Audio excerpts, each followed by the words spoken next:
Welcome to the Own It Powercast, the place to be when you get serious about making big changes and accelerating growth in your life and in your relationships. Finally create the life you've always wanted, living life on your own terms. Learn how to take your fear and turn it into powerful choices that will create sustained change. Now your host, Mary Baker. Hey everyone, welcome back to the Own It Powercast, a place where you can come to get what you need to move yourself forward. Hey, it's Mary Baker, and welcome to episode 101. We want to hear you, putting your voice out there vulnerably. Okay, so as you know, all month we've been talking about one of my favorite topics, assertiveness, and the struggles that get in the way. And so far this month, we've talked about what assertiveness looks like, what it doesn't look like, such as people-pleasing or acting out aggressively or passive-aggressively. Assertiveness is about staying in our own truth, on our own side, keeping the focus on ourselves, and putting ourselves out into the world with the most vulnerability and emotional honesty and authenticity that we can have the courage to show. Okay, so today I want to talk about the actual doing it, the actual using your voice and what that looks like, why it may be hard for you to do that, and ways you can begin to practice. All right, so first, I want to thank so many of you for tuning in and celebrating last week's 100th episode. It was quite a milestone and quite an achievement for me. And it's really neat to see the podcast grow and help more and more people, because that's what matters most to me, how it's helping you. So if you can, when you have a moment, send me an email or leave a positive review on whatever platform you're listening to. And the reason really is I want other people to see what you're getting out of this podcast, because maybe they could benefit from it as well. So thank you in advance for doing that. All right, so if using our voice was easy, we would just do it, right? Not always, and not for all of us. Remember how 2 weeks ago we said how people pleasers start off as parent pleasers, and that kids need approval, love, and acceptance from your parents to feel okay?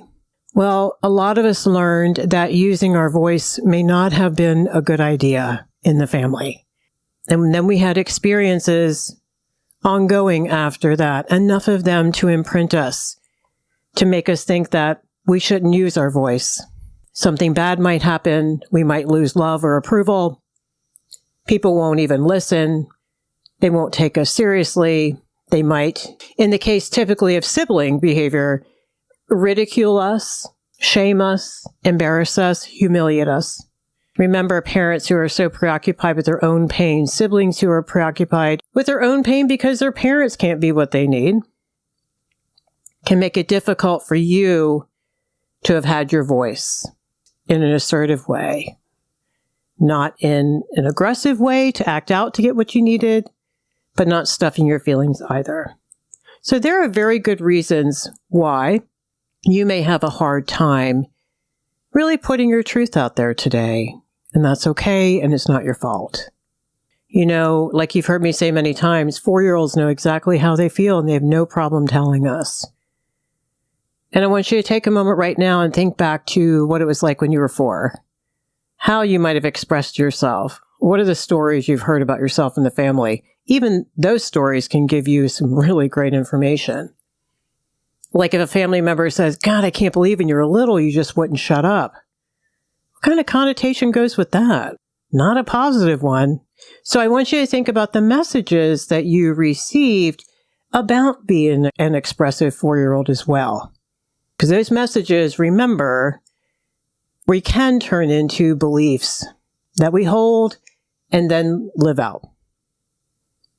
Conversely, you may have grown up in a family where people using their voice was a good thing, and that your individuality was cherished and expected and nurtured. Most families are somewhere on that continuum between wonderful that I just described and rotten like I described earlier. So you have to figure out kind of where your origin story is. And it's not just in the family. A lot of times kids can really get shamed and bullied in the classroom when they read aloud or they don't know the answer or they don't speak well, things like that. So it doesn't really matter where we get our shaming messages, but we do want to understand that the more formative years are the most imprinting, and the people closest to us where we care about their opinion, that's going to matter the most and help us form the most solid beliefs, okay? All right, so what do I mean by not using your voice? There's the obvious, not saying anything at all. I think we all kind of know that. You want to say something and you don't. You walk away and say, damn it, I wish I had told them A, B, and C. But there are other ways that we don't use our real authentic voice. Every time you say yes when you mean no. When you agree to do something you don't have time for. Saying, oh, that tastes great, looks fabulous, and was just what I needed. Now, caveat, we're not out here to hurt people, but we also want to be as real as we can be. Another example is being wishy-washy in your tone, really tentative, ending your statements with a question kind of vibe, or checking it out with others. Don't you agree? Don't you think? Right? So being wishy-washy instead of being firm and definitive in the I've decided kind of stance. So when you're unsure, you're not confident, you're questioning. Another very common example is you say something and then someone argues with you. Well, I don't want to go to that restaurant, they say. And you're like, oh, that's okay. You know, I really didn't need to eat Italian tonight anyway. And you backpedal. You backpedal right out of your truth. You just do a 180 from what you just said because you did not get the immediate acceptance of the other. If we're honest, when we use our voice, especially when we're just starting to do that, we want everyone to agree with us all the time to make it easy. It's a hell of a lot harder to then look at them and say, you know, I really want Chinese food tonight, man. I'm sorry. So backpedaling. Backpedaling on what you just said to accommodate the other and to avoid conflict. And to keep the peace at any price. The price is you just lost your voice. Your truth just went right out of the room. It does not exist here anymore. Another subtle way of not using your voice is not setting other boundaries. Like around your time, like around how people treat you, around what you want to participate in and don't want to participate in, letting people interrupt you and talk over you. Another big one is being defensive. Being defensive instead of owning it. When we're defensive, we're not taking responsibility. We're making it about them. No, it's not true. You can't think that about me. You can't feel that way about me. I need to change that immediately. That fear of them actually thinking, feeling, deciding something about us is what we can't handle. So admitting it, validating they aren't crazy is what we're supposed to do. Because think about it for a moment. If you want validation, you think others don't? Of course they do. We're all the same. And a big lesson in assertiveness is that objectivity and that humility, that we're all the same and we all deserve the same. It's not just you. Now, you may start out thinking, it's just me. I'm going to get everyone to honor me now. I'm going to put my truth out there. I don't care who I knock down on the way.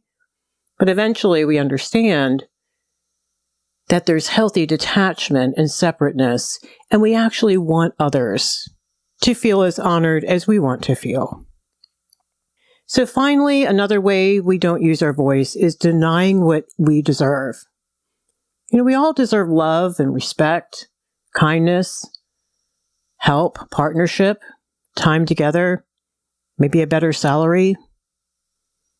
We deserve to take care of ourselves. We deserve to change our mind. We deserve to change our life. And that's a belief. And until we change that at the core, we're not going to live our lives as if we do. All right, so that gives you a sense of some of the ways you may not be using your voice. There's a million others. There's so many subtle pieces to this. I could go on all day, but I won't. But I think you get the sense. You're not speaking your truth. You're not saying what you mean. You're not meaning what you say, or you're not saying it at all. You're omitting it. And that's manipulation. Remember, That's avoidance of the outcome, but that's controlling that outcome. Can't do impression management and people please and feel authentic and really have our voice in the room. Okay. So conversely, what do we mean when we say use your voice? And when I say your voice, I want you to think about mostly first your inner voice. You know, what's really going on the inside of you, even if it's only intuitive at the moment. Then the goal here is to make your outside voice that you put out into the world match it. Where you get to the point one day where you don't even have to think about being honest. You just put it out there. There's no energy being expended trying to couch it in a certain way, hide parts of it, compartmentalize parts of you. Because the person in front of you probably can't handle that aspect of you, or so you think. So it's how you really feel right now, what you really think right now, what you really need right now, where your head is right now, and where your heart is. And why that makes sense for you and why it matters to you. Using your voice means expressing what you really think and believe appropriately, not to change other people or change their minds, just to express you. It's to express what you need, what your boundaries are, what you're willing to do and what you're not willing to do. Where your heart is in a relationship is another way. Essentially, using your voice means your vulnerability. Whether you are able to open up about shame that you're feeling, fear, a wish, or maybe it's about setting limits and risking rejection and conflict and essentially abandonment at the very worst. In essence, whatever your truth is for you right now, today, regardless, this is key, regardless of what others themselves think, feel, and need. Remember, just because you doesn't mean they. They can have their own reality. And it's not for us to say whether that is better or worse than ours right now. We don't get to judge that. Only they do. We just want to focus on our own. And that may sound very simple and very easy. That can be extremely hard to do if you grew up with blurred boundaries in your relationships. And over time, slowly but surely, you got the vibe that it wasn't okay to have a dissenting opinion at the dinner table, to feel differently than your partner or your sister, to want different things than your family wants for you, to take a detour in your life, to change things up. A lot of boundary work goes into assertiveness first. We have to feel separate. We have to have empathy and understanding and acceptance around how the other might feel when we use our voice, and we have to learn to let go of that outcome. And that's a lot of work. It's work, I think, that if you've been listening to the episode, you already are organically doing, I hope. And finally, using your voice, this is an important aspect. Means you're relatively calm, you're strong in your opinion, your feeling, your thought, your need, your boundary. You do it with inflection, because a lot of people can keep their voice very monotone so they don't let people in. Or they can do it very quietly because they're afraid of being too loud. Sometimes they're too loud because they're afraid people won't respect them if they're not. You're being emotionally congruent. What you're saying matches the tone and the inflection in your voice. But it's peaceful, it's not aggressive. It's not a bunch of fear, and that is what's key. You've heard me say before, you got to get this straight with yourself, whatever it may be. When you've made peace with your truth, it's going to be a lot easier to just express that truth to others. You're just telling them what you've come to terms with. Assertiveness is not about making sure they get it, they understand, they respect you. They love that you're being stronger now and you have bigger boundaries. Because here's the thing, oftentimes that's not going to be the case.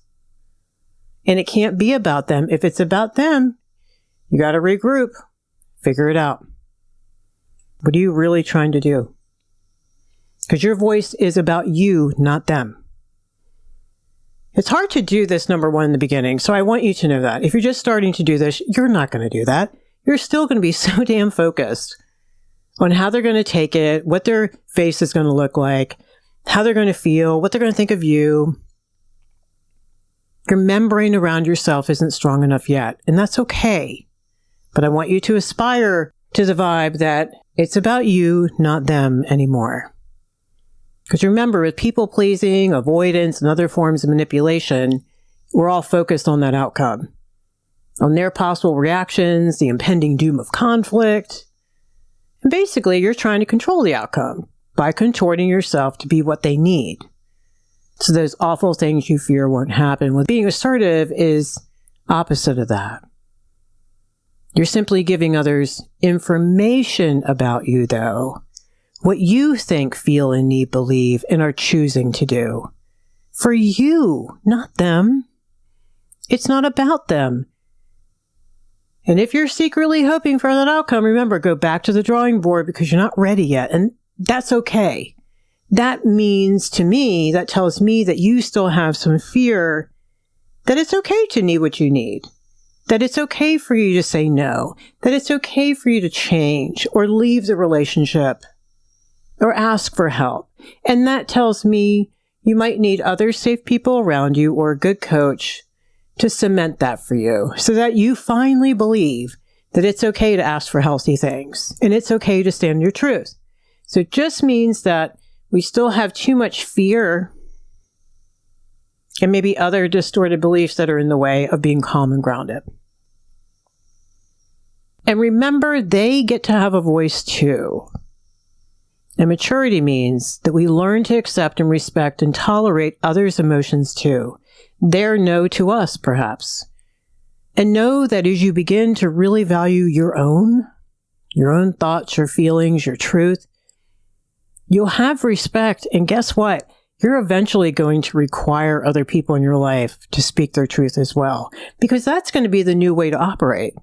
And anything else is going to be pretty disgusting. Like passive-aggressive behavior, acting out instead of being emotionally honest and direct, insinuating, using guilt manipulation. You've outgrown that way of trying to get needs met. And so you're going to require, and you're probably going to expect that, other people do this too. They're just telling me the truth. And I want you to take them at face value. And I want you to want and need more in your relationships. All right, so when to speak up? Because this is a question that I get all the time. Mary, when is it appropriate and when is it not?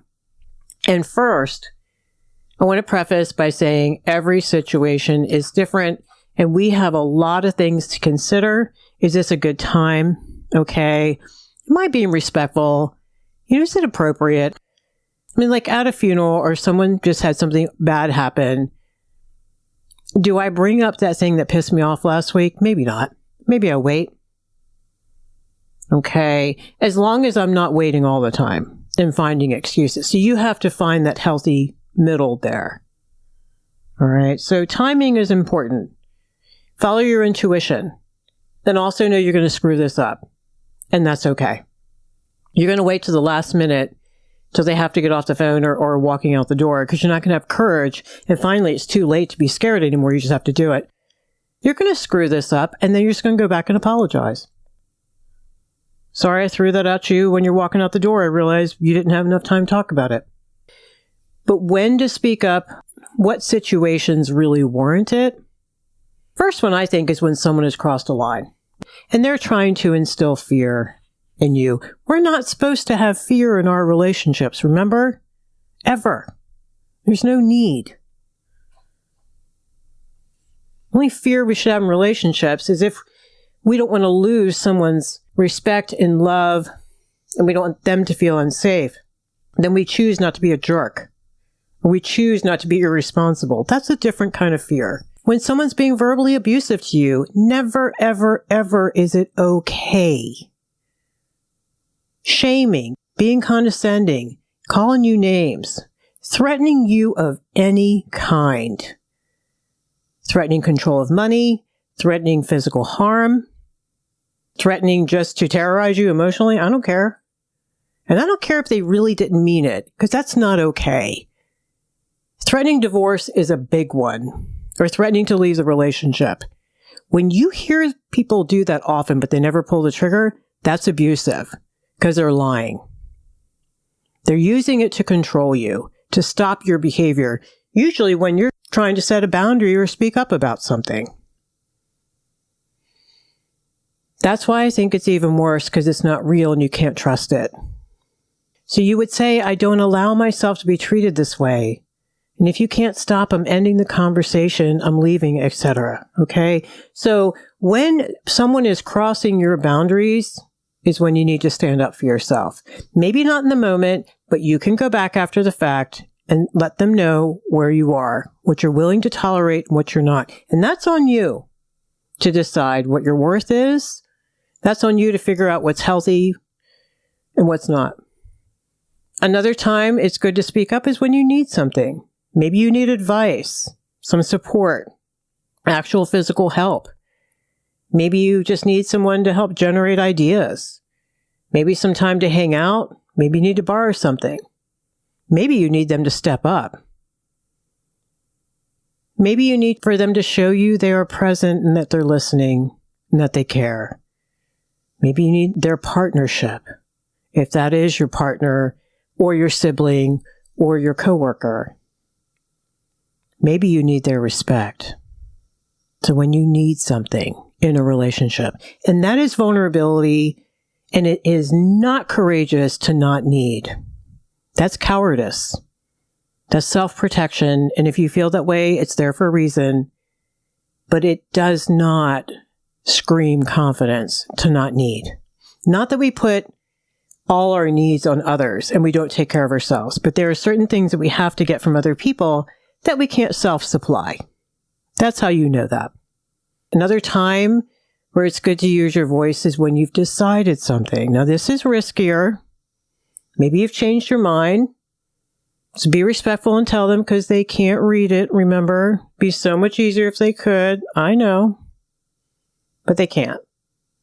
When you need to change the plan, when you need a break, when you need to leave a relationship, when you need to stop lending money or rescue someone, when you need to do good things for yourself that maybe you haven't done in the past, especially expressing that to people who really struggle to love themselves enough to do self-care, they're going to have a tough time. They're going to have a tough time. If you have a workaholic boss who doesn't have enough self-love to have boundaries around their time, that's risky. So a lot to consider in that. A big obvious time to use your voice is when you need to say no. No to helping them. No to showing up. No to having time. You don't have the energy, you don't have any more money, and no, you don't have a spare room, or at least you don't have one that you're lending out. No to the extra work. Just because someone doesn't step up doesn't mean you have to.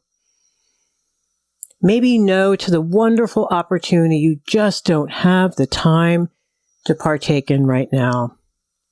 And finally, the hardest one probably is no to the rescuing. Yes to detaching and allowing other people to deal with their own lives. Another good time to use your voice is when you're being played. When you hear one more "I'm sorry," but no change is happening. Because that's manipulation. When you're talked out of your feelings. When you're being gaslit. That never happened. Instead, you say, "I'm sorry, this isn't working for me." When you can demonstrate some emotional honesty and genuineness, "I'm right here to listen, but I'm not doing this." It's time to use your voice when it's become a pattern. When their behavior becomes chronic, not acute, it's not a one-off and it's not a misstep. It's becoming a problem. It's causing resentment for you and it's hurting the relationship. When there's always an excuse, there's defensiveness. They haven't done what needs to be done to change it. It's still everyone else's fault. That's when it's time to say what your boundaries are around that. All right? Okay, so those are some times to use your voice. There's many others, but I just wanted to give you a sense of what I was talking about. You have to figure out your own struggles, what your relationships look like, what the issues are, where you need to take responsibility for and take care of yourself with others. It's not their job, it's yours. So what are some of the consequences of not using our voice, right? If you're listening to this and you're like, no, I'm just going to stay right where I am in my box. It's safe, Mary. It's cool. I'm good. Well, here's the thing. You've heard me say, if you stuff your feelings, you're going to act them out. It's not maybe. It's not if. It's when and how. And everyone has their little style of doing that. Some people stuff their feelings for months and lose their shit and blow up and melt down and literally regress right before your eyes. Some people internalize it and their body plays it out with illness. They'll stuff their feelings with food and cause weight and health issues. They'll medicate with substances and relationships and shopping and working and sex and anything. Another big consequence, not using your voice and not bringing your voice into the room in a healthy way, is there's no way you can feel confident in my mind. You can't. You're two people, you're fragmented, and you're being dishonest. Versus if you use your voice, again, your insides match your outsides, it's clean, it's authentic, it's real, and you can relax. Without using your voice, you cannot create change in your life. We have to take a risk here and there. We have to say no to things that aren't good for us. We have to have the courage to jump into something new, to ask for what we need, to ask for help. You can't negotiate if you don't use your voice, at least not honestly, because you aren't telling them what you're willing and not willing to do. So you can't have any agreements with them. Therefore, in my mind, you cannot have partnership and you cannot have trust.